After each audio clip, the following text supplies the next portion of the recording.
Hola, muy buenos días. Les damos la más cordial bienvenida al seminario del día de hoy, en el que presenta la Unidad de Investigación Epidemiológica y en Servicios de Salud Querétaro, a cargo del doctor Enrique Villarreal Ríos, quien ha mantenido una estrecha colaboración con las unidades médicas en los diferentes niveles de atención del instituto.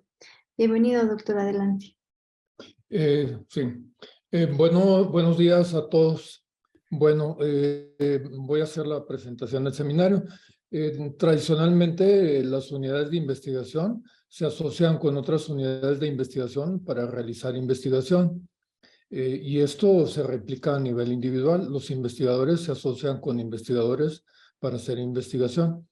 En la unidad de investigación epidemiológica y en servicios de salud Querétaro, tenemos muy claro que la razón de ser de la investigación es generar conocimiento, pero por la naturaleza y la razón de ser, en la unidad de investigación Querétaro, el trabajo de investigación se conceptualiza como trabajo en colaboración con las unidades médicas operativas, institución, todo esto en sintonía con la visión y misión del Instituto Mexicano del Seguro Social.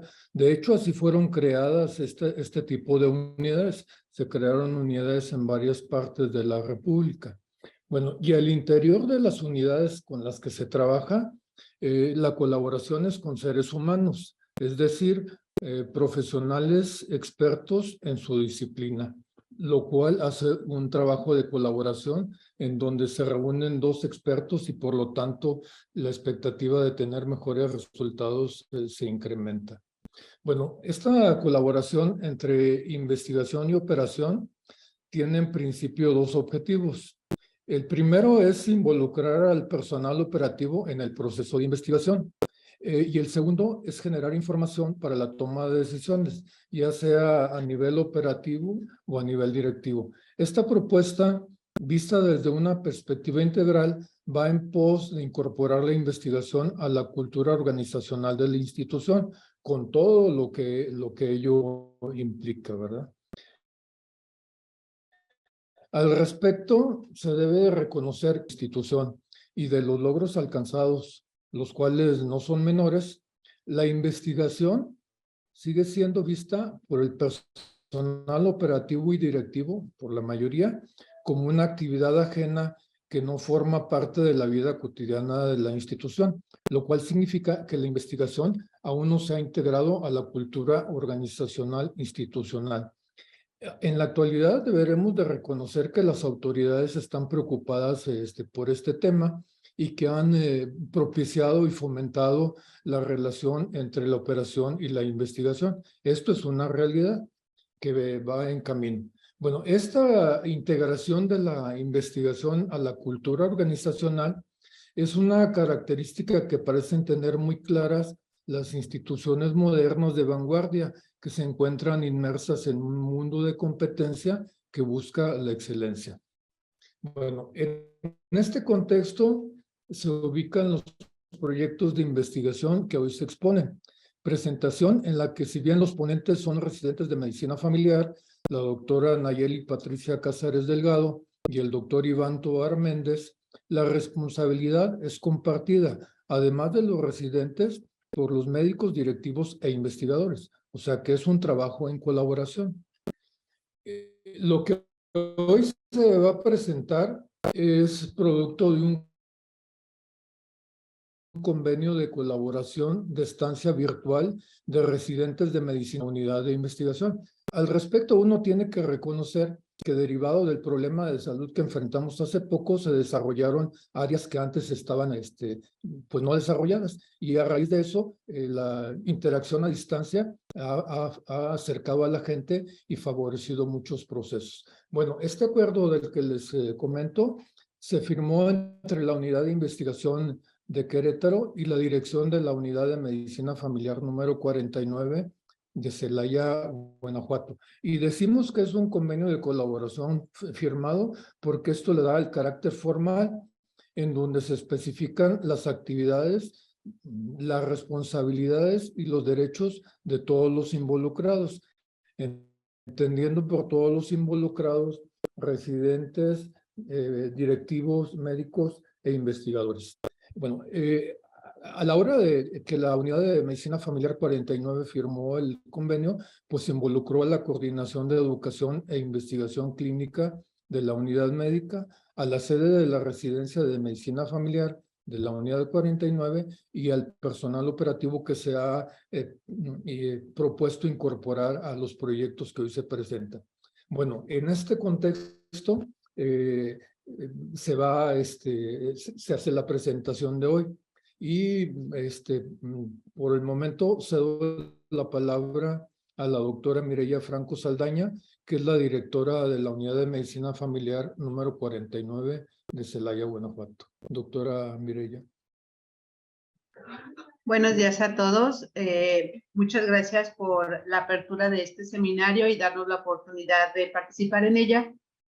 Para la Unidad de Medicina Familiar número 49, este año incursionó fuera de su entorno a la investigación y aprovechó, como dice el doctor Villarreal, todas aquellas plataformas que nos hacen acercar y hacer mejor las cosas. Indudablemente la investigación genera conocimiento y aceptar ese reto de generar el conocimiento mediante una investigación, nos quedaríamos cortos en el solamente pedirle a un residente que sea parte de su titulación o que sea un requisito para que ellos tengan alguna situación como un requisito indispensable en su residencia. El reto que nosotros aceptamos con la Unidad de Investigación de Querétaro no fue eso, sino el que el residente pensara de una manera sistemática ante cada evidencia que la ciencia le presenta para poder tener los mejores criterios en lo que se le va a presentar en su vida diaria. Esto implica que la posibilidad de que ellos analicen lo que la ciencia les presenta y elijan su mejor opción ante un paciente. Y hoy en día la generación del conocimiento se va cortando. Antes pasaban décadas para que el conocimiento cambiara o las situaciones cambiaran. Y ahora cada 6 meses tenemos una nueva tecnología, tenemos un nuevo paradigma para nosotros estar, entonces no podemos estarnos quietos, lo cual implica que nosotros como directivos y como institución le demos al residente esas herramientas para que ellos piensen y analicen lo que la ciencia les está presentando y que cada día generen un conocimiento propio. Ante este escenario, la Unidad de Investigación de Querétaro, con su plataforma virtual, lo que hicimos fue disminuir la distancia y acercar a los seres humanos. Cuando se le propuso esto a la residencia, decían, bueno, ¿y qué vamos a hacer, no? Estábamos en pañales en una investigación y es agradable ver el resultado que tenemos con la doctora Nayeli Patricia y con el doctor Iván Méndez. Esto hace que esas herramientas que nosotros les demos sean los mejores especialistas en un futuro y que puedan debatir cada una de las situaciones que se les están presentando. El convenio firmado con la Unidad de Investigación de Querétaro no pretende tener en cada residente un investigador, sino más bien que cada médico en el futuro y cada residente sea un médico capaz de generar conocimiento en el día a día y evaluar lo que la ciencia le presenta. Y entonces solo así daremos inicio a lo que decía o cumplimiento a nuestra misión, dar una seguridad social. Sin más que hablar, quedo totalmente satisfecha con la unión que hicimos con la Unidad de Investigación y le cedo la palabra a los ponentes para dar a conocer sus trabajos. Gracias, doctora Mireya. Nosotros también estamos muy contentos con este convenio de colaboración que tiene 9 meses apenas, ¿verdad? Entonces esperamos tener frutos en el futuro cercano. Bueno, ahora sí vamos a empezar la sesión académica. Como cualquier sesión académica, pues es el debate conceptual con argumentos. Entonces, para empezar, le vamos a pedir a la doctora Nayeli Patricia Cázares Delgado si nos hace favor de presentar su proyecto de investigación. Tiene 20 minutos, doctora, para presentar. Al final Después del doctor Tovar se hará la discusión. Adelante, doctora. Muchas gracias, buenos días.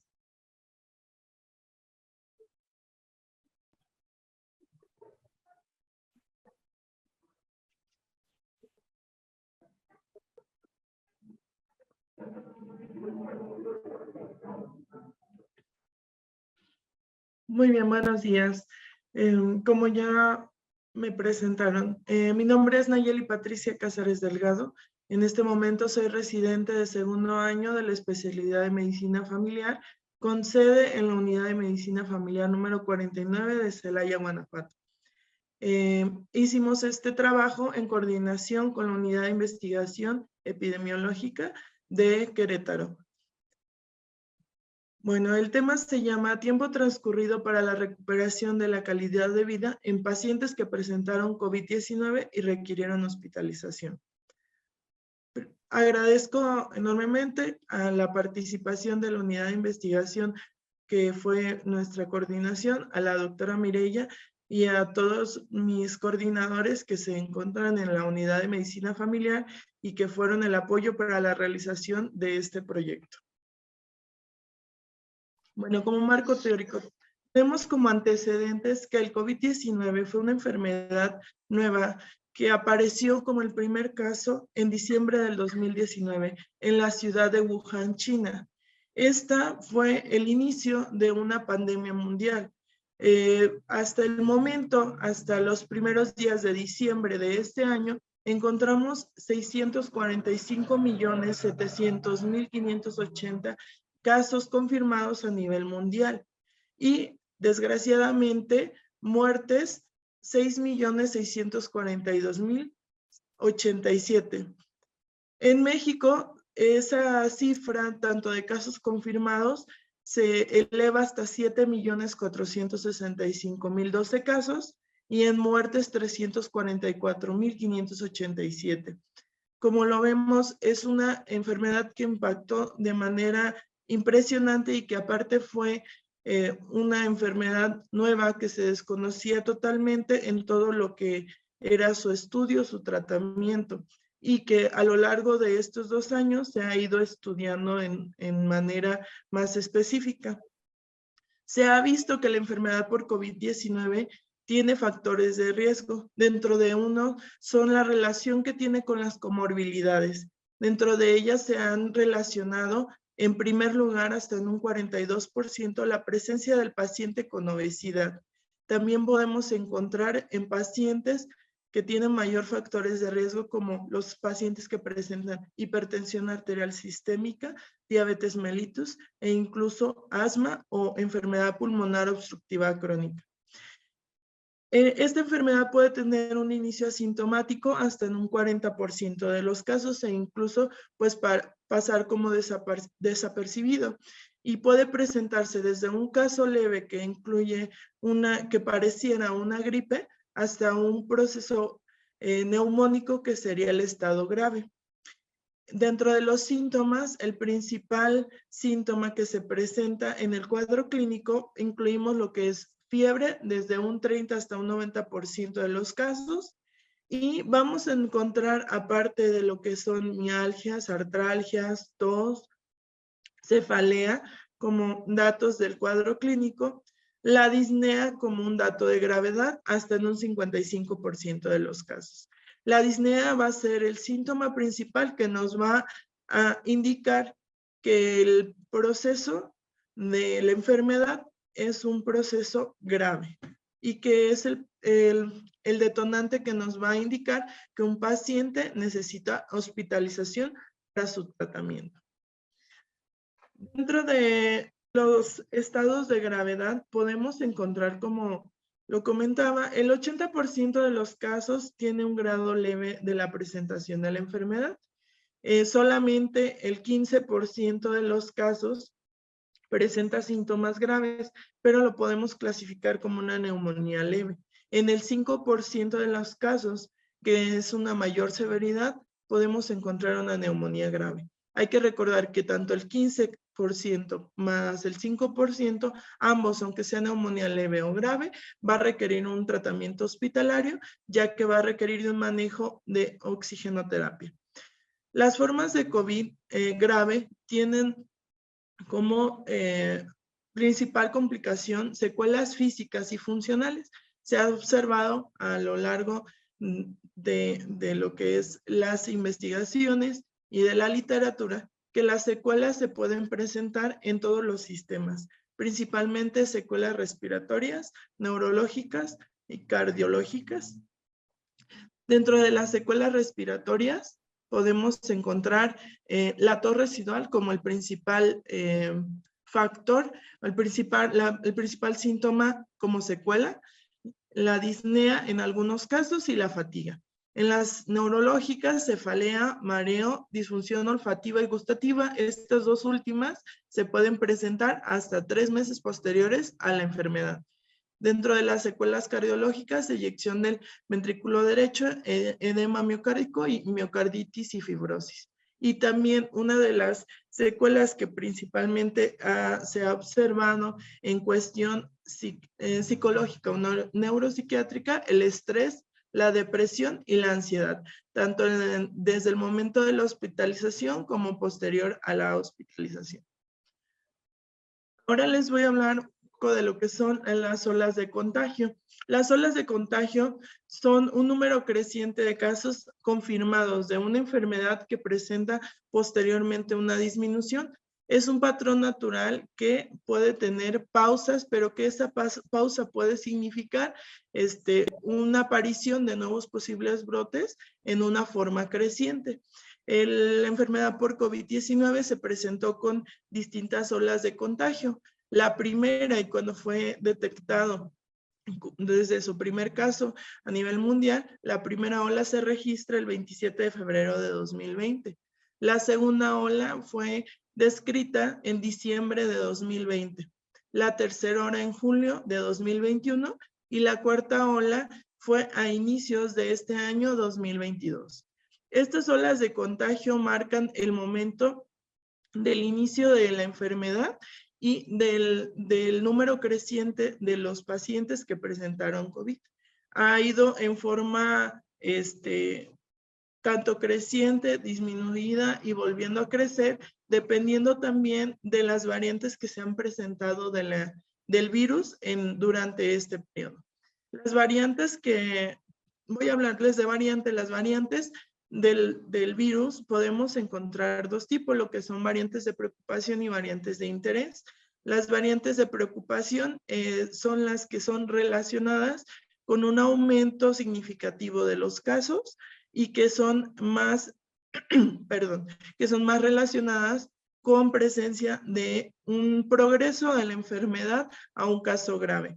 Las variantes de interés son las que pueden prevalecer con un aumento de casos, pero que pocas veces hacen que el paciente progrese a una enfermedad grave. Dentro de ellas podemos encontrar alfa, beta, delta y gamma. La delta, que se presentó en la India, fue una de las que más tuvo un número creciente mayor de casos a nivel mundial.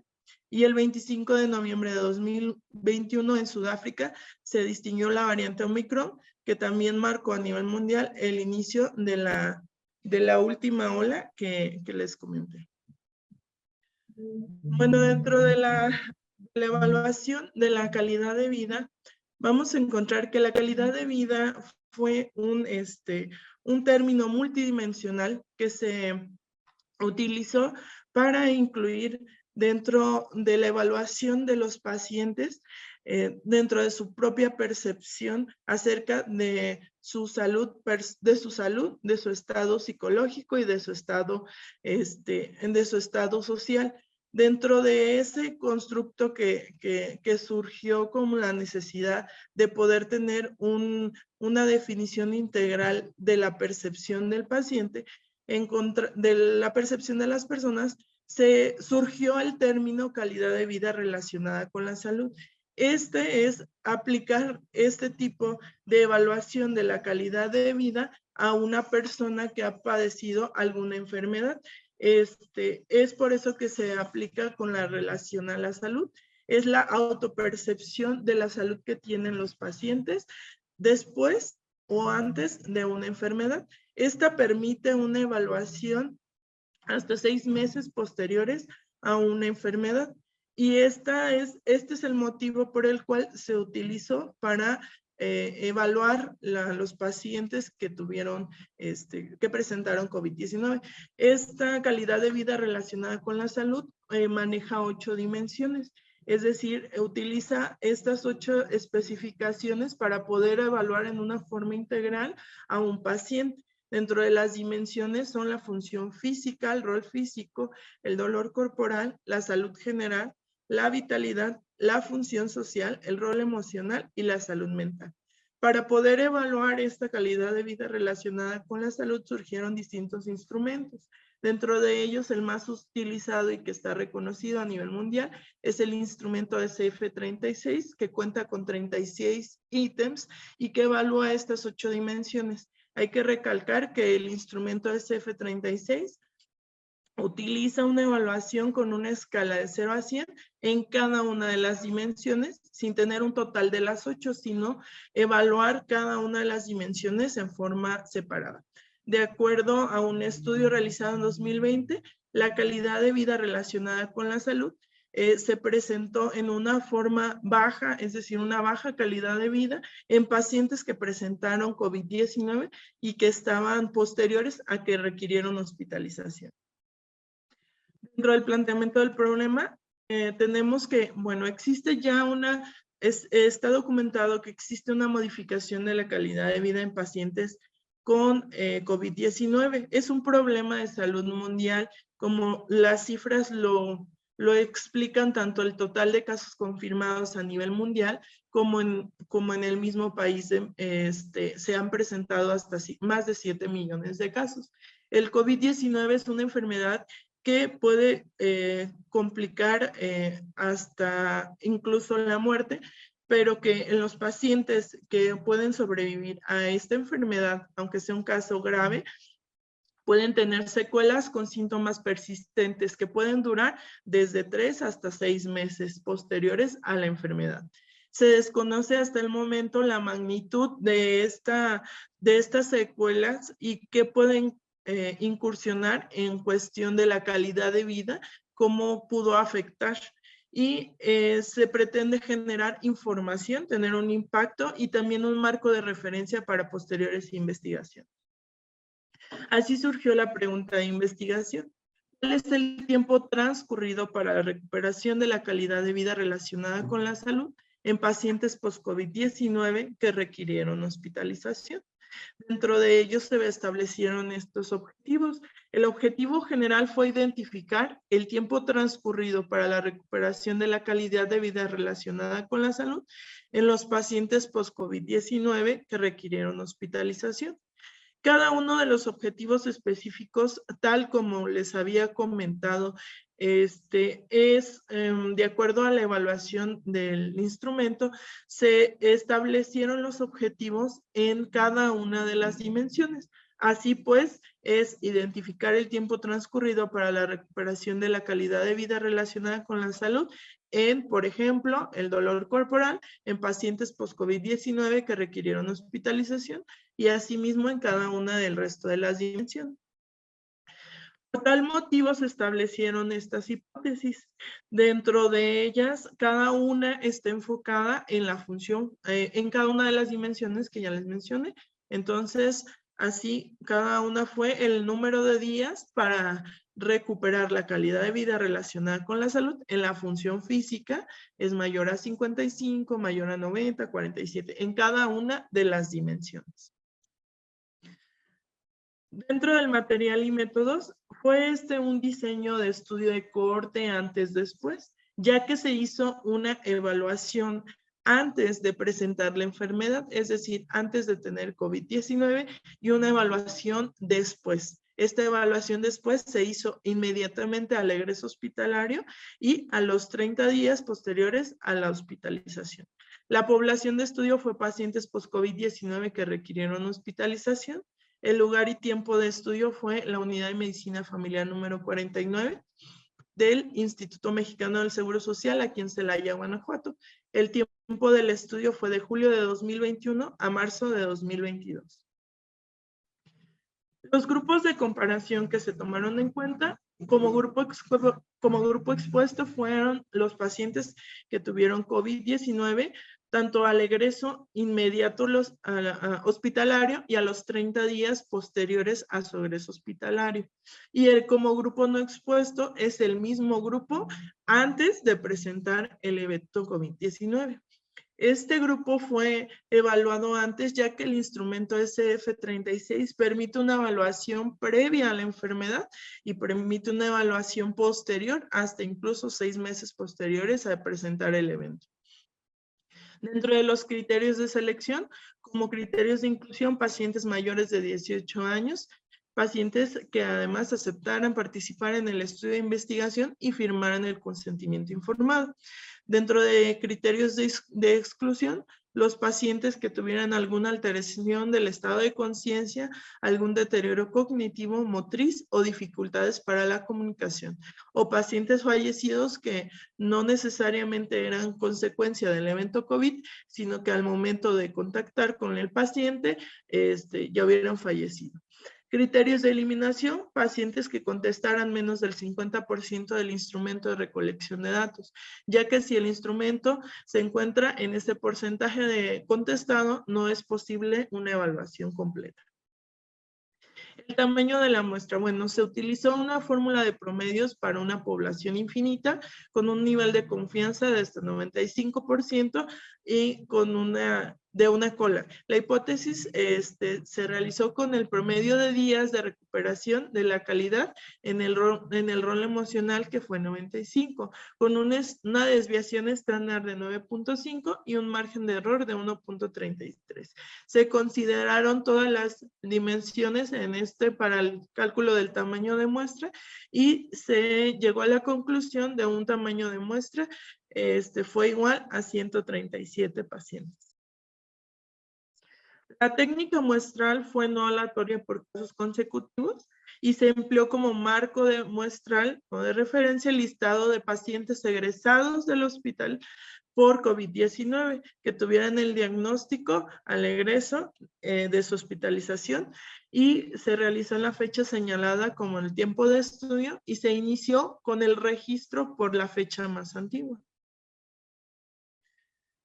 Dentro de las variables principales que se tomaron en cuenta fueron características sociodemográficas, dentro de ellas la edad medida en años y agrupada en decenios, el sexo masculino y femenino, el estado civil agrupado en convivencia o no con la pareja, la escolaridad agrupada en secundaria o menos o secundaria o más, las comorbilidades definidas por la presencia del diagnóstico al momento de la entrevista, dentro de ellas hipertensión arterial sistémica, diabetes mellitus, obesidad, enfermedad pulmonar obstructiva crónica e insuficiencia renal.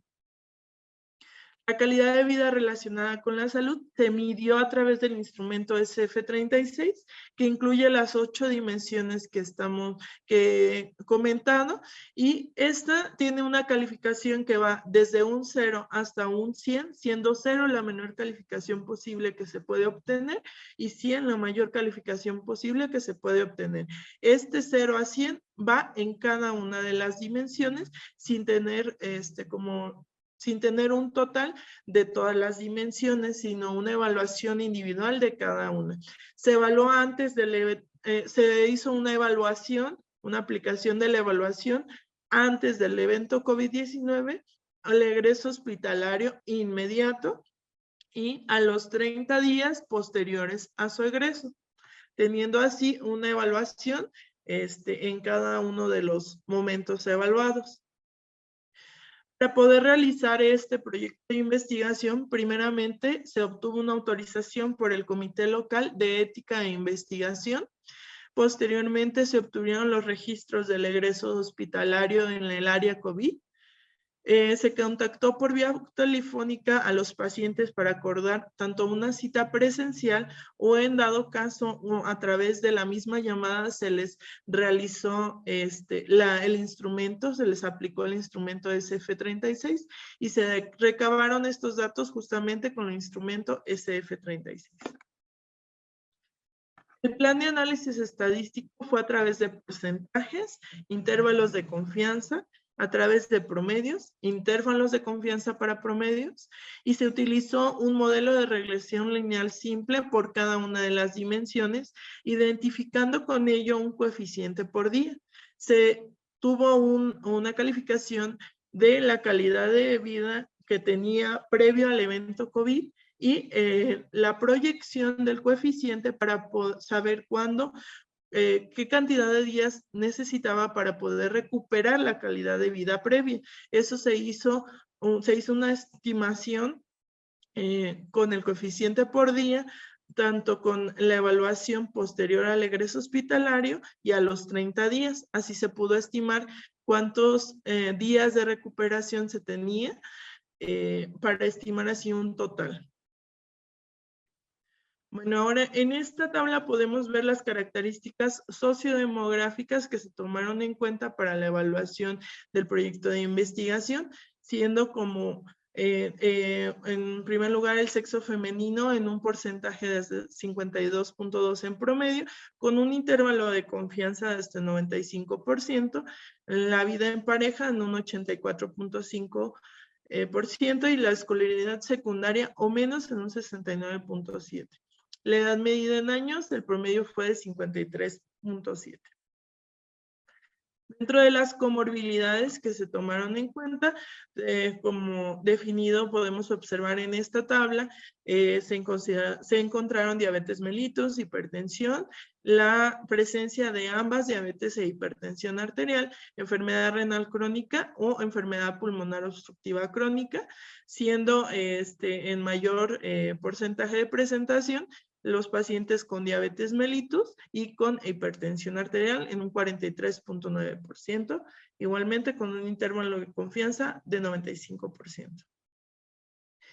En esta tabla podemos observar la ecuación de regresión lineal simple por tipo de dimensión. Esto es para explicar la calidad de vida relacionada con la salud a los 30 días a partir de la calidad de vida relacionada con la salud previo al evento COVID.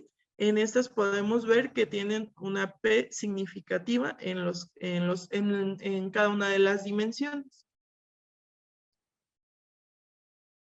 En esta tabla podemos observar el tiempo transcurrido de recuperación después de COVID-19 a partir de su egreso hospitalario para recuperar la calidad de vida relacionada con la salud previa al evento COVID. En la primera columna observamos las 8 dimensiones que evalúa el instrumento. En la segunda columna podemos observar la calificación por dimensión de cada una de, la calificación por dimensión que se le da previo al evento COVID-19. Asimismo, en la tercera columna podemos observar la calidad de vida que presentaba al egreso hospitalario y en la cuarta columna la calidad de vida que presentaba un mes después al egreso hospitalario. Así, por ejemplo, podemos tener que en la función física el promedio tenía un 89.85 de calificación antes de tener COVID-19.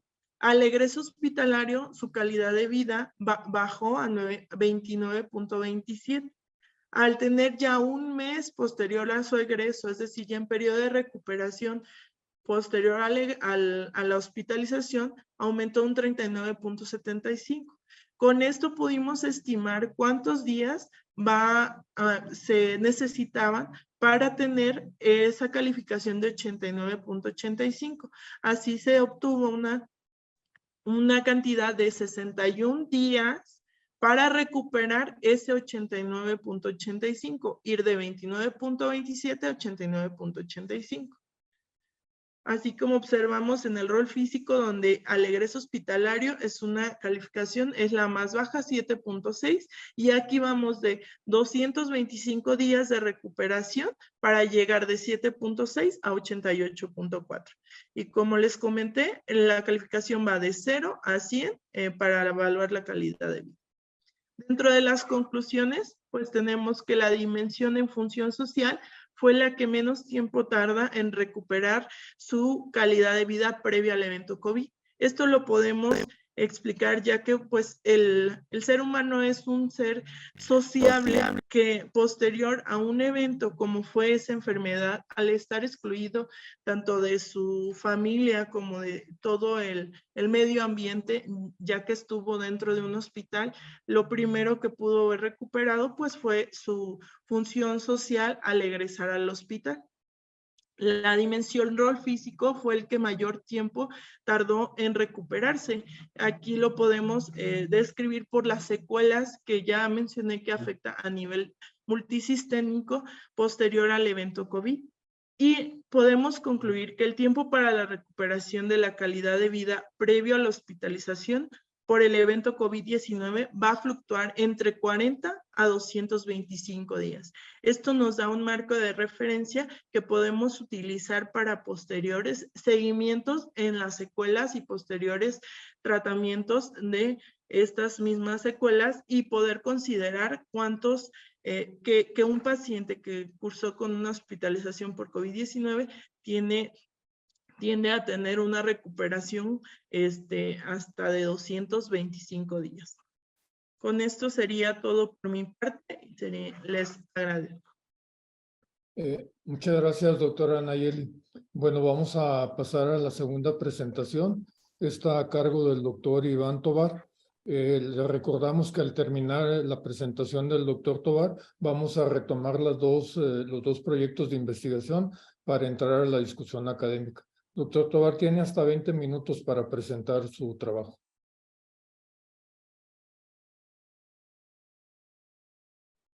Ok, muy bien. Muchas gracias por la presentación, doctor. Bueno, el día de hoy, pues tengo el gusto de presentarles el tema de gasto de bolsillo de la familia con diabetes mellitus. Este proyecto, como ya se mencionó, va a responder al programa de estancias de residentes de medicina familiar en la Unidad de Investigación Epidemiológica y en Servicios de Salud Querétaro, en colaboración con la Unidad de Medicina Familiar número 49 de Celaya, Guanajuato, el cual se realizó de manera virtual. Muy bien, su servidor, Iván Tovar Méndez, como ya fui presentado, me gustaría iniciar el tema diciendo que actualmente la diabetes mellitus es una de las enfermedades crónicas no transmisibles con una mayor incidencia en los servicios de salud, ya que afecta a más de 194 millones de personas a nivel mundial y se espera que alcance los 333 millones de personas en 2025. Entonces, en la estadística en cuanto a nuestro país, el número de personas con diabetes pues va a fluctuar entre los 6.5 y los 10 millones, lo cual es una prevalencia nacional del 15.8% en la población entre 20 y 69 años. Estos son datos de la Encuesta Nacional de Salud y Nutrición 2021. Pero, ¿cuál es la importancia de este tema? Muy bien. Entonces, este incremento acelerado pues va a representar uno de los mayores retos para nuestras instituciones públicas, ya que no solamente va a afectar a nuestro paciente, sino a todo su núcleo familiar. Pero pues tal vez se pregunten, ¿qué tiene que ver la familia en esta patología? Muy bien, pues la familia va a jugar un papel muy importante en el apoyo del paciente. Hay estudios que nos demuestran que un paciente que cuenta con el apoyo familiar va a ser un paciente que presente un mejor control y una menor probabilidad de presentar complicaciones. Esto a diferencia de un paciente, pues el cual no cuenta con este apoyo. Los cambios con relación a la enfermedad no van a seguir un patrón específico, lo cual nos puede llevar a veces a la modificación de la dinámica familiar y los roles familiares, e inclusive afectar la etapa del ciclo vital familiar y los subsistemas que componen a estas familias. Otro de los factores más afectados dentro de la familia pues va a ser su nivel socioeconómico, ya que van a presentar un mayor gasto en la atención de la salud. Si bien tenemos instituciones públicas, las cuales la Encuesta Nacional de Salud y Nutrición reportan que 8 de cada 10 personas en el país van a declarar tener derecho a este servicio médico, el 56.6% de la población va a acudir a este servicio médico, pero aún teniendo este apoyo, la familia busca otro tipo de atenciones fuera de la institución que va a implicar un gasto de bolsillo. Los conceptos que se tienen identificados son gasto en transporte, alimentación fuera del hogar, consulta, medicamentos, exámenes de laboratorio, hospitalizaciones y equipo médico. Pero, ¿qué es el gasto de bolsillo? La Encuesta Nacional de Ingresos y Gastos en los Hogares y las Cuentas Nacionales de Salud nos definen un gasto de bolsillo como todo el gasto realizado en el hogar para obtener un acceso a los servicios sanitarios. Este concepto engloba medicamentos, honorarios médicos y atenciones hospitalarias. Aquí cabe aclarar que si bien los gastos de transporte y consumo de alimentos fuera del hogar no son considerados dentro del concepto, son gastos de bolsillo que debe realizar la familia para acudir al servicio de salud, por lo cual consideramos importante la integración para su análisis. La Encuesta Nacional de Ingresos y Gastos en los Hogares 2020 reportan un ingreso trimestral promedio global en los hogares de 50,309 pesos y un gasto promedio corriente monetario de 29,910 pesos trimestrales. En cuanto al gasto de salud y cuidados, este egreso nada más correspondió a 1,266 pesos, lo cual reporta un 4.2% del gasto corriente monetario trimestral. Pero, ¿cuál es el verdadero motivo por el cual estudiamos el gasto de bolsillo?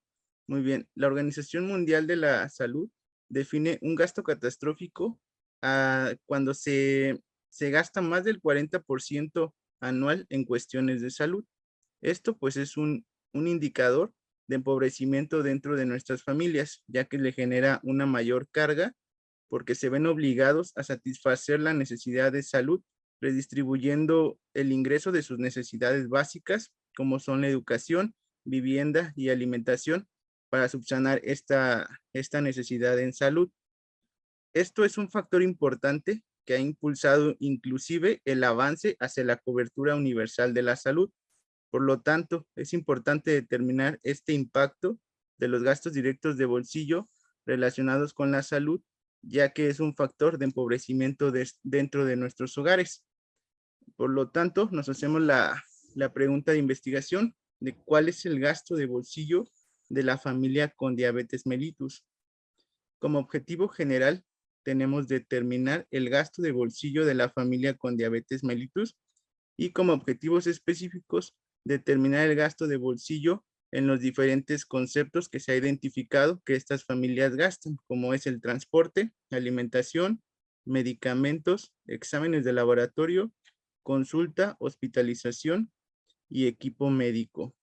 En cuanto a las hipótesis, pues si bien la teoría dice que por cada objetivo específico se debe de realizar una hipótesis tanto nula como alterna, pues aquí cabe aclarar que nosotros utilizamos el gasto de bolsillo en transporte para el cálculo del tamaño de la muestra, en los cuales se utilizó un gasto promedio para cada uno de los conceptos. Este proyecto responde a un diseño de gasto en salud con una población de estudio de la familia con diabetes mellitus.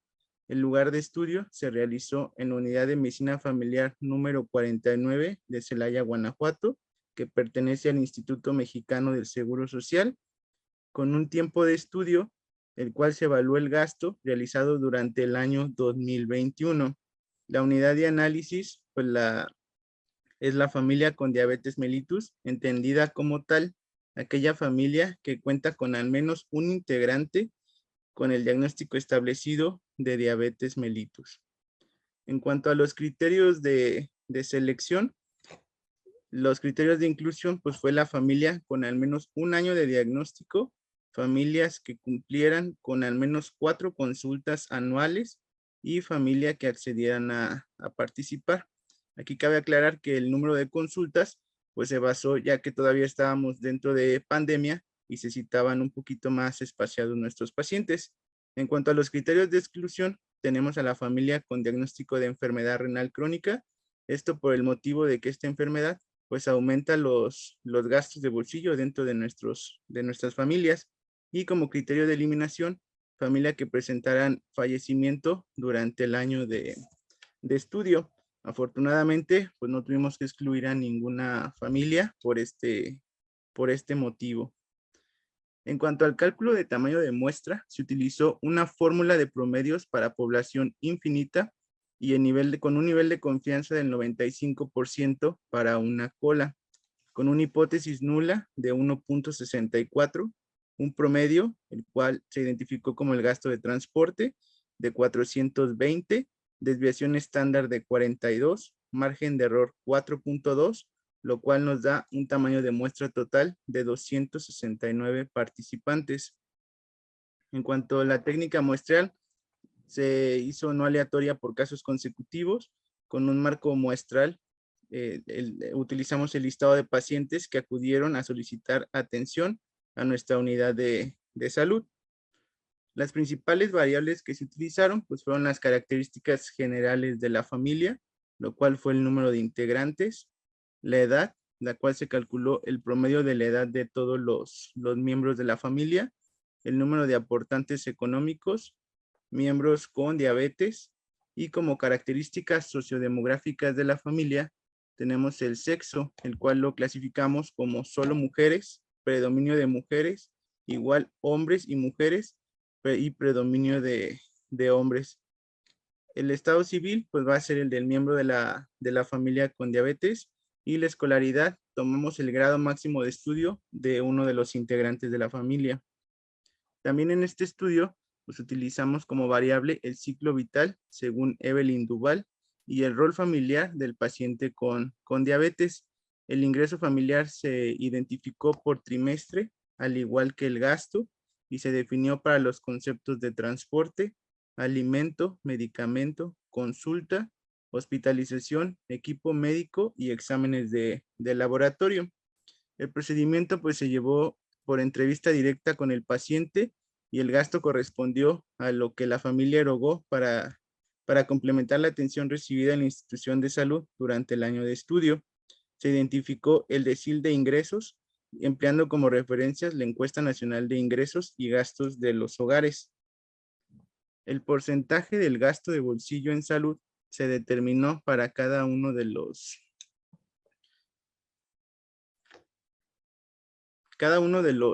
tipos de gasto, y en total el referente en todos fue el ingreso familiar total. El estudio pues se registró al Comité de Ética e Investigación de la Institución de Salud, y en todo momento se solicitó consentimiento informado al paciente con diabetes mellitus, quien fue el que proporcionó la información en representación de la familia. El plan de análisis estadístico incluyó porcentajes, intervalos de confianza para porcentajes, promedios e intervalos de confianza para promedios. Como resultado, tenemos que como características generales de la familia, una edad promedio de 52.10, la cual pues, es parecida a lo que reporta la literatura, ya que la edad de 50 años es una edad en la que la diabetes aumenta su incidencia. En cuanto a integrantes de la familia, tenemos un promedio de 3.07 con un número de aportantes de 1.85. Este número de aportantes lo definimos como la cantidad de integrantes de la familia que cuenta con un ingreso y que lo aporta para el sustento de la familia. Si la encuesta nacional de ingresos y gastos en los hogares tienen como perceptores por hogar un promedio de 2.25 en comparación con nosotros que tenemos un 1.85, y los miembros con diabetes un promedio de 1.23. En cuanto al sexo familiar, tenemos que en nuestras familias predomina la igualdad entre hombres y mujeres con un 41.3%, seguido del predominio de mujeres con un 25.3% y un predominio de hombres con un 19.0%. En cuanto al estado civil, tenemos con un 69.9% el estado civil casado, seguido de viudo con 18.2% y soltero únicamente 6.3%. En cuanto a la escolaridad, aquí pues se tomó, como ya lo había comentado, la escolaridad máxima de uno de los integrantes de la familia, la cual reportó con un 29.7% la escolaridad universidad como la máxima en las familias, preparatoria 26.4% y secundaria 21.6%.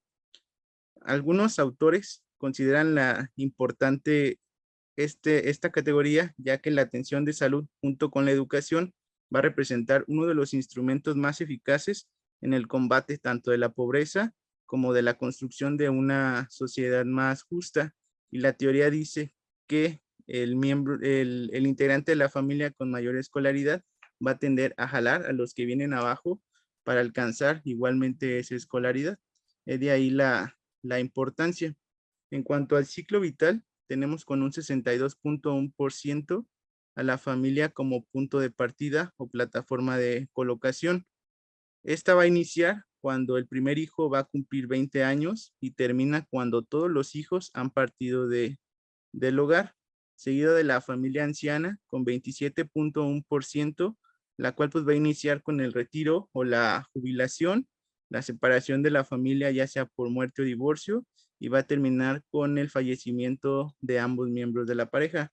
Con un 10.4 tenemos a la familia madura unido vacío, que igual aquí inicia cuando todos los hijos pues ya han partido del hogar y termina con la jubilación o la separación de la pareja por muerte o divorcio.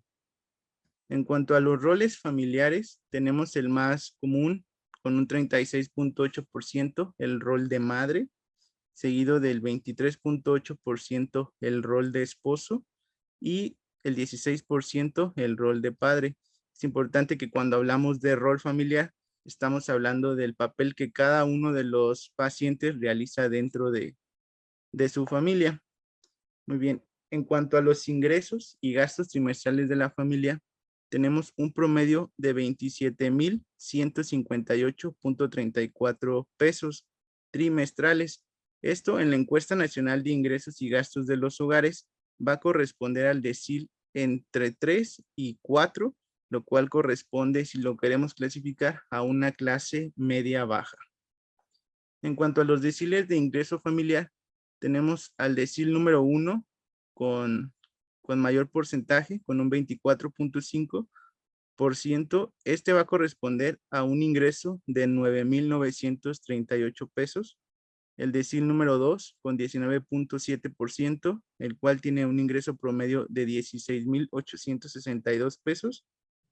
Y el decil número 4, el cual tenemos con un 14.9% y equivale a 27,558 pesos. Aquí es importante pues señalar que que más del 50% de nuestras familias se encuentran dentro de los primeros deciles. Esto quiere decir que su ingreso es bajo y, como ya se había comentado, esto puede generar un riesgo de caer en un gasto catastrófico y por consecuencia un empobrecimiento dentro de nuestras familias. En cuanto al gasto trimestral de la familia, tenemos que en equipo médico el promedio fue de 597.04, transporte 193.17 y hospitalización 118.31, alimento con un 98.56.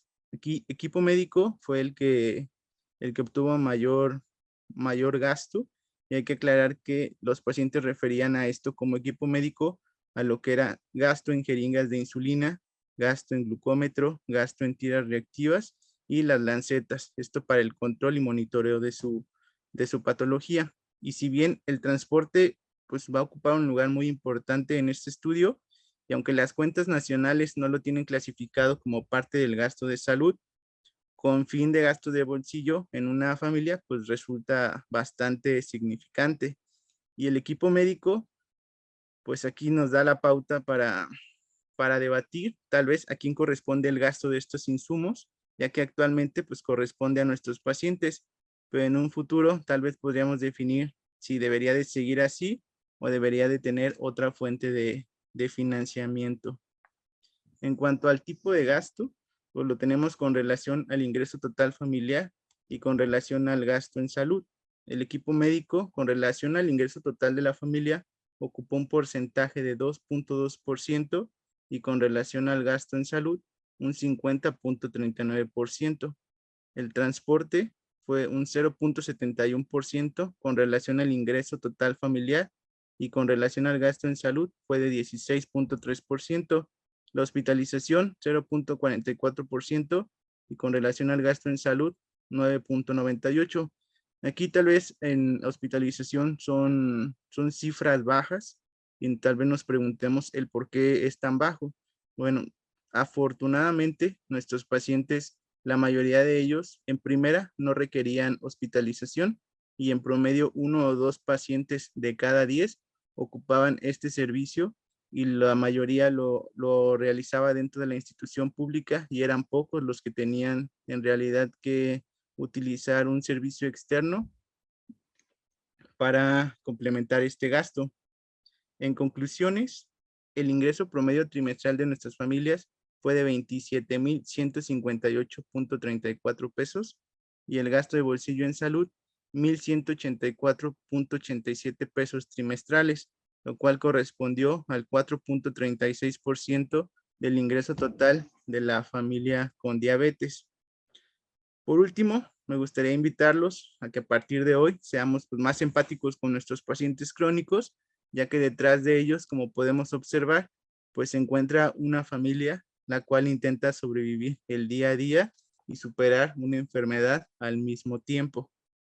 Muchas gracias por su atención.